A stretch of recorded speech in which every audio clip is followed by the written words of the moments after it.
Hello, everyone. This is Mike Sedam, the host of the Crucial Talks podcast, bringing you another short chat that, again, comes from a lesson involving my 8-year-old son. He loves soccer. He played as a toddler. If you have ever watched a toddler play, it looks like a school of fish. They're all just mobbing around the ball. Then he got older and had not played except at school and on our video game system at home. He has also never played goalie. So we signed him up for a winter league where he gets to play indoor soccer. His first game went okay. He tried hard, fell down a couple of times, but each time he got right back up and hustled. Surprisingly, there's a lot to learn from game theory and simulation experience. He obviously had picked up strategy from playing with his friends and playing video games. His second game happened this week. The goalie couldn't be there for the first half of the game, so my son volunteered to play.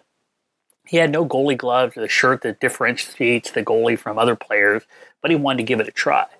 A couple of balls got by him, but you could tell that he put himself in the role of a goalie and tried his hardest to fulfill that role. I could even tell he had used what he saw in professional soccer games and in the video games to mimic his behavior after those things. And because of that, he actually did pretty well.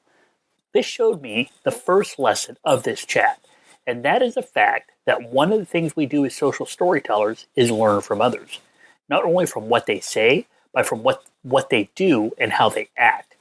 Now, I never played soccer, so he had to develop a prototype he could use to understand the game, because he couldn't get that from me. So by developing that prototype, he began to understand the behaviors that go with the game. And it clearly worked, because even with never having played the position or getting any coaching, he was able to do fairly well. What that means for all of us is that if we choose a prototype to follow, somebody to model our behavior after, we need to make sure that prototype is displaying the kind of behaviors that will help us and move us forward in a positive way. Now, later in the game, the goalie showed up, someone out to play just regular soccer. This is where I got my second lesson. He was standing directly in the path when the ball was kicked. He took it directly in the face at a sufficient velocity to take him off his feet. Now, he popped right back up. Normally, a strike to the face would have stunned him and probably resulted in tears. So what was different about this case? In this case, his goal of wanting to play outweighed any feeling of shock or pain. He was also with his team, and we all know that being around others allows us to take more than we could alone.